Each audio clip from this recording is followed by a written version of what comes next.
tudatinze umushari umubabaro ukabije utuma wigizaho inshuti zakagufashije, utuma wanga n'ubufasha abantu bari bakuzaniye. Umuntu uja kwereka urukundo kubera umushari mwinshi umusunika kandi umukeneye, rimwe na rimwe wamara no kumwirukana ukumva uramwifuje, urumva yaza ariko ntufite amagambo bivugamo. Nagira ngo mvugane nawe uri muri iyo situation.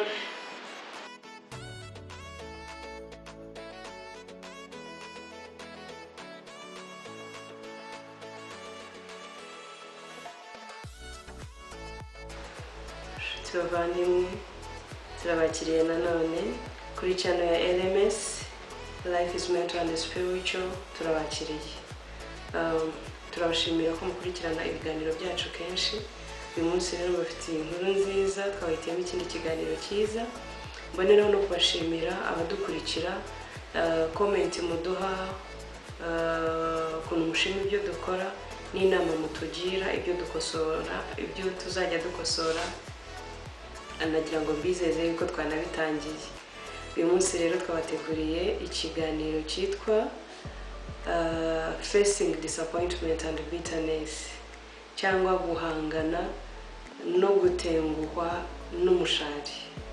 Igihe amagambo yacu mu Kinyarwanda bitoroshye neza ngo tube dufite ijambo rimwe risobanura ibintu, ariko muri make ikiganiro cyacu cy'uyu munsi tugiye kurebera hamwe ukuntu twahangana n'ibidutenguha n'ubuzima budutenguha, noneho n'umushari uzana n'uko gutenguha, uko twakwitwara mu gihe twatengushywe cyangwa mu gihe habayeho gutenguha, ukuntu tubaho ubuzima bwacu n'ukuntu duhangana n'icyo gihe, n'umubabaro bizana no kubihirwa bizana, n'ikimwaro bizana no gucika intege bigendana. Ibyo byose hari uburyo duhangana nabyo, hanyuma ubuzima bwacu bugakomeza buryoshye, iyi mishinga yacu tugakomeza tuyikora no mu gihe habayeho gutenguha.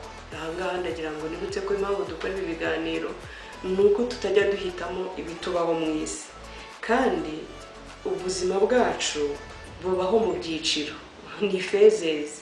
Uyu munsi ubunezerewe, ejo ukabura babaye, umunsi uba wabyaye, ejo ukaba wapfushije, tugiye gushyingura. Ibyo rero bidusaba ko twiyubaka, amarangamutima yacu akubakika agakomera, imitekerereze yacu ikubaka igakomera, decision making yacu cyangwa ubushobozi bwo gufata ibyemezo tukabwubaka bugakomera. Nta kindi tubyubakisha rero, ni bene aya makuru, ni bene izi nyigisho, ni ubu buryo bwo kugira ubumenyi bw'ibintu wakora bito bito cyangwa binini, ariko ukamenya uko witwara mu gihe wahuye n'ikibazo. Nagira ngo rero tugendane, mbashimira cyane abakomeje kubana natwe. Uyu munsi rero turimo kureba ukuntu twahangana n'ibituma dutenguhwa cyangwa n'abadutenguha cyangwa n'ibidutenguha. Ntabwo buri gihe baba ari abantu, hari igihe bari imibereho, hari igihe biba ari ibiza, hari igihe haba hari impamvu nyinshi cyane, haba hari ibyo tuba twarizeye, hari ibyo tuba twarijejwe n'abandi bikananirana. Rero ibyo byose iyo bitugezeho, kuko amarangamutima yacu aba atiteguye kwakira ibibishye, arikanga, abashoke. Kuba wari utegereje umwana, wari umubyeyi utwite amezi 9 wenda yenda kugera cyangwa yuzuye, witeguye uruhinja, wenda ari bwo bwa mbere, cyangwa wari urutegereje imyaka myinshi, muganga akakubwira ngo umwana yapfiriye mu nda. Ayo makuru ntabwo ajya kwirwa mu marangamutima yacu, ntabwo bijya byoroha kubona aho bikwiza ngo bikwirwemo ubipfundikire, dore ko twe tuzi no gupfundikira mu muco wacu. Ibyacu ngo dukunda kubimira tukabyibikira, ariko hari bidakwirwamo, hari bitamirika. Ubwo n'urugero rumwe, hari n'izindi nyinshi. Ubwo nagira ngo tugendane mwumva impamvu y'ibi biganiro, no kugira ngo dufashanye, twubakane, dushyigikirane, twibukiranye, twigishanye, dushobore kubaho ubuzima tudatsikamiwe n'imibereho. Kuko ibituzaho ibyo duhura nabyo, ibidutenguha, bituma dutenguha, rimwe na rimwe kubikumira ntabwo bijya byoroha, nubwo hari uburyo bwo kubikumira, hari nabyo tuzagira igihe tukabiganiraho, ariko uyu munsi turashaka kureba ukuntu twakumira cyangwa twahangana n'ibintu bitubaho mu gihe twatengushywe.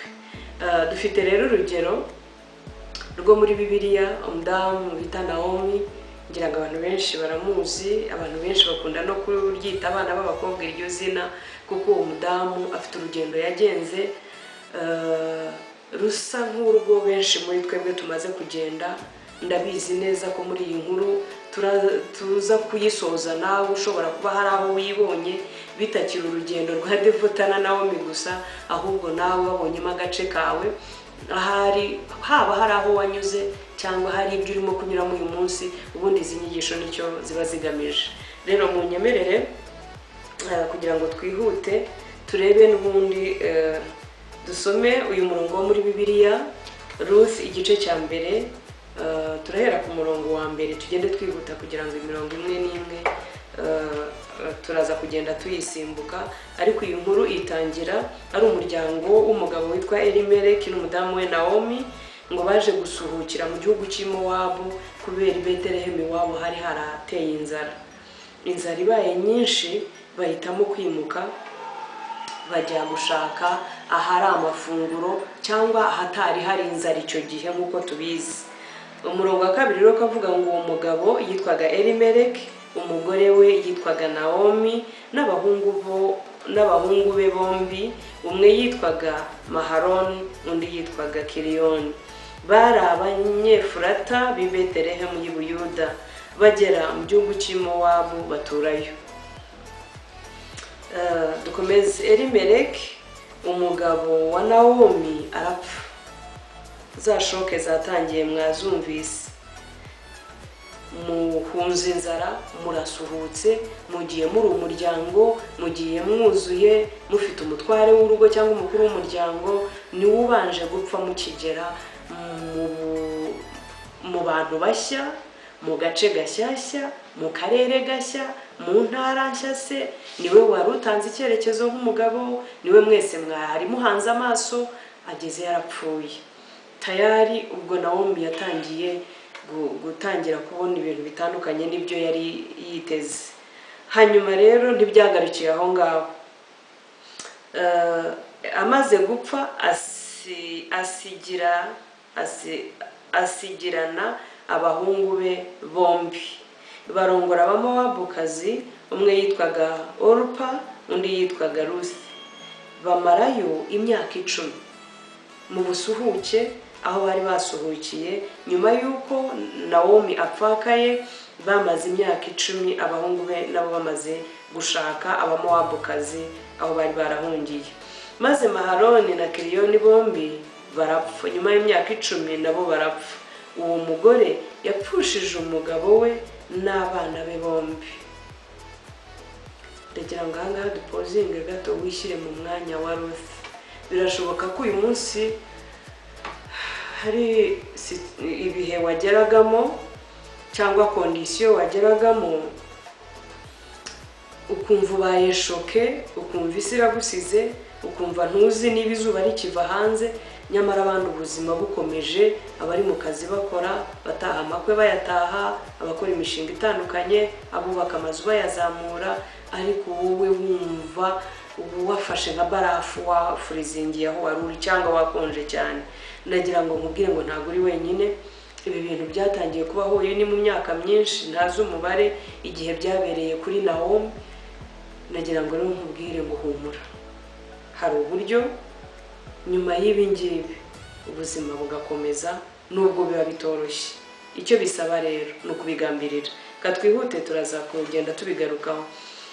Bukeye turi ku murongo wa 6, ahagurukana n'abakazana be kugira ngo ave mu gihugu cy'i Mowabu asubira iwabo, kuko yari yumviye mu gihugu cy'i Mowabu yuko Uwiteka yagendereye ubwoko bwe akabaha ibyo kurya. Nyuma y'imyaka 10 apfakaye, nyuma y'imyaka 10 apfushije abahungu be bombi, ari kumwe n'abakazana be, bose bari frustrated, nta uzi icyerekezo, nta uzi aho buri buke berekeza, batazi niba bazaguma iwabo, batazi niba ubwo buzima, ngira ngo urabyumva na nijoro ntibasinziraga kubera impagarara zibyari byababayeho. Twihuse rero, igihe cyarageze Naomi ahisemo gusubira iwabo. Aba bakazana be baba mu wabo kazi uko bumvaga barabaye igice kimwe ku muryango uko Elimeleki na Naomi, ariko kubera umubabaro aha ndagira ngo tunahatinde cyane kuko turimo turareba ibyangiza amarangamutima yacu bigatuma dutenguha. Twamara gutenguha twatakaza icyerekezo cy'ibyo twari dufite mu mutwe wacu dutangira urwo rugendo, n'indi mishinga yose igapfa hagati aho ngaho. Ndagira ngo tuganira muri iki kiganiro tunasoma iyi mirongo ubishyire mu buzima busanzwe. Urebe wazindutse mu gitondo washoye amafaranga mu bucuruzi runaka, wari ufite ishusho y'inyungu utegereza kunguka, hanyuma bikagira gutya ibihombo bikagutera bitunguranye, ukabona ubucuruzi bwawe burimo kugwa, ugasanga nayo washoye ntukiyabonye. Urumva ibijya bituma abantu batangira kuvangirwa, gutekereza ibintu bitandukanye bitari biri muri gahunda. Ibyo nibyo byitwa disappointment, cyangwa nibyo byitwa gutenguha. Gutekereza ikintu wakigambiriye, wakoze imibare neza, wateguye budget, wateguye inshuti, wateguye ibirori, aho ngaho ugende nawe wisanisha n'ibyuzi cyangwa wumva. Igihe rero cyarageze kuri Naomi we, byari ugupfakara, byari ugupfusha abana, byari ugusigara ari inkewe, byari inkuru mbi idashobora kubona yuko irwa mu marangamutima ye. Ikintu gitangaje rero, iyo twananiwe kujera ibitubaho mu gihe cya shoke nk'icyo, dusoza duhindutse umushari, tugahindura n'amazina. Reka twihute mwumve ahantu twari tugiye kugera. Ngira ngo inkuru benshi murayizi ko abakazana be bashatse kujyana nawe akanga, hanyuma igihe kikagera umwe akamusezera, ariko Ruth yo ngo mubaho akaramata, baragenda paka basubiranimo wabo. Nimwumve rero ku murongo wa 21 kugira ngo twihute. Ngo bageze i Betelehemu n'umukazana we, uruko we yaramusezeye basubirayo, umva ukuntu bamwakiriye. Hanyuma ku murongo wa 20 arabasubiza ati, ntimukanyite Naomi, ahubwo mujye munyita Mara, kuko Uwiteka yangiriye ibisharira cyane. Navuye ino nuzuye, Uwiteka ngaruye iwacu narereye. Munyitira iki Naomi? Ubwo Uwiteka yanshinje, ishobora byose yambabaje. Ibi ni experience zikunze kubaho. Umuntu iyo yababaye yahungabanye, akenshi wisanga n'Imana iza mu baguhungabanyije, inshuti zikagaragara mu baguhungabanyije, ugasigara utagifite umuntu wizera kubera ko ihungabana ryafashe igice cy'ubuzima bwawe rirabutwikira.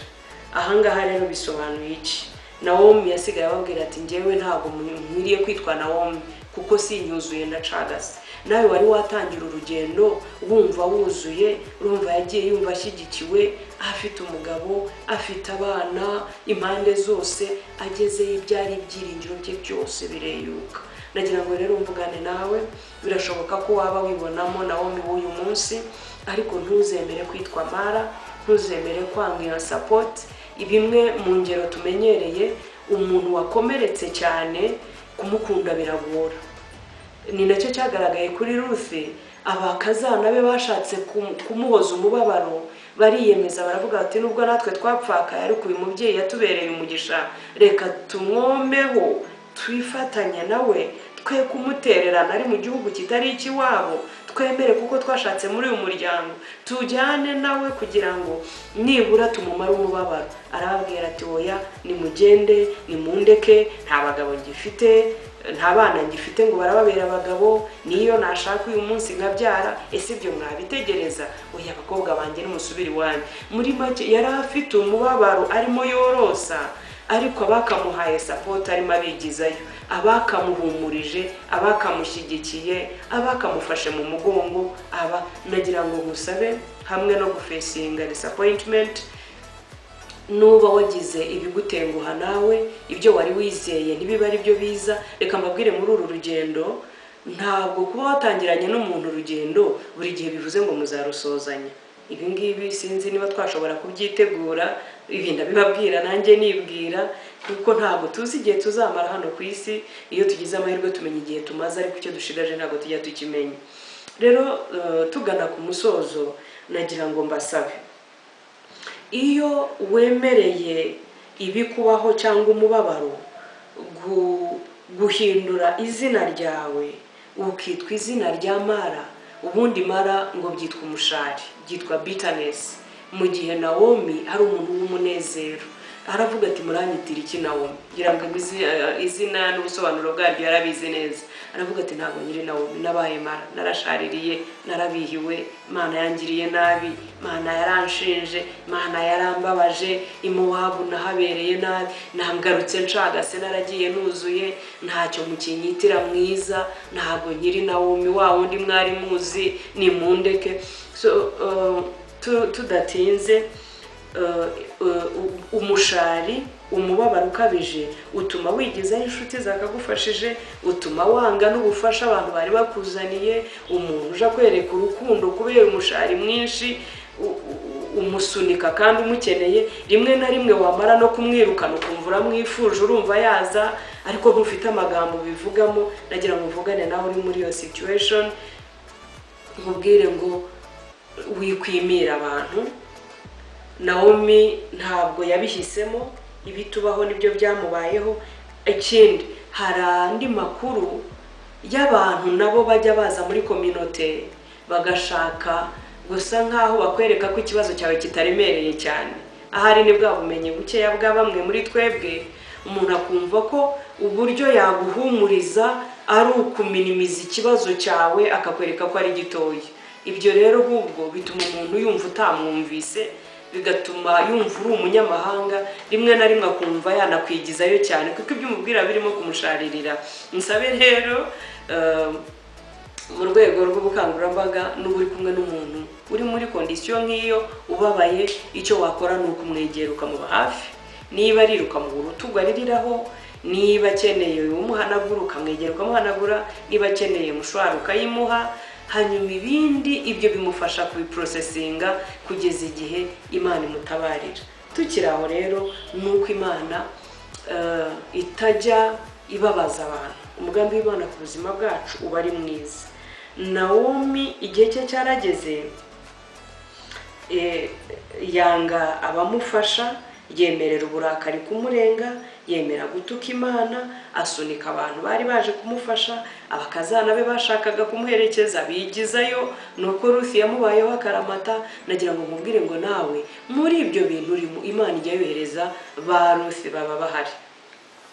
Hari abandi bashobora kuza bitwa andi mazina, ariko inkuru nziza ngo ufitiye, emera ubufasha.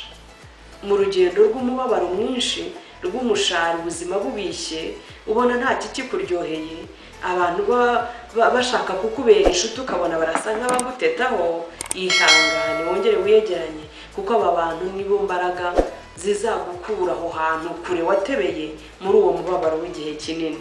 Tugana ku musozo rero inshuti zacu, nagira ngo mbabwire ngo ba Ruth baracyahari, bashaka guhagararana nawe. Wibasunika, wibigizayo, wibabonamo amashusho, uzashobora kubidentifia. Rero no mu gihe cy'ibikomere, uburyo wahangana nabyo nuko wemera support y'ihumure y'ubutabazi. Mu gihe udashobora kwisengera, abo ngabo habonekamo abagusengera. Mu gihe ukeneye ugusindagiza, haba harimo abagusindagiza. Rero natwe turahari kugira ngo niba uri mu bihe nk'ibyo dutambutse ibiganiro nk'ibi ngibi. Ndabizi neza ko bizagufasha. Reka dusenge tugana ku musozo. Data, mu izina rya Yesu tuguhaye icyubahiro cyinshi, turaza muri izina ryawe, turagushima kubw'ibi biganiro dushoboje gutambutsa. Icyo tukwingingira nuko waduhindura ijwi ry'ibyiringiro, kugira ngo ibiganiro uwo bizagera mu matwi wese ari mu kibazo nk'iki ngiki, Mwami ntasigara uko yarari. uhereye n'aka kanya ndasengera iyo mitima irushye, ndasengera iyo mitima ibabaye, ndasengera abarimo kunyura mu bihe bigoye, ndasengera abarimo kunyura mu gahinda gakabije, ndasengera abarimo gutegura kwiyahura, ndasengera bumva bitakibaryoheye kubaho, mwamuhure n'iyo mitima kandi ubagenderere nk'uko wagendereye Naomi ukamuha Ruthi umubaha akaramata, uhagurukiriza inshuti z'umugisha, uhagurutsa abagabo n'abagore, uhagurutsa abashuti batandukanye kugira ngo ubuzima bw'aba bantu buve aho hantu hashaririye ubageza haryoshye nanone, aho imishinga yabo izongera gukorwa, aho umunezero wabo uzagaruka, aho kumwenyura bizongera gushoboka. Mwami ibyo byose ubikore kubw'icyubahiro cy'izina ryawe no kubw'ineza y'ubwoko bwawe. Urakoze kugiye kubikora, urakoze kubw'ihumuro urimo gutanga n'aka kanya burimo gukoraho, urakoze kubwa operasiyo ya Mwuka Wera irimo kugendagenda mu mitima yari irushye itanga ihumure. Icyubahiro ni wewe nanone tukigaruriye mu izina rya Yesu dusenze twizeye, amen. Mani bamugisha.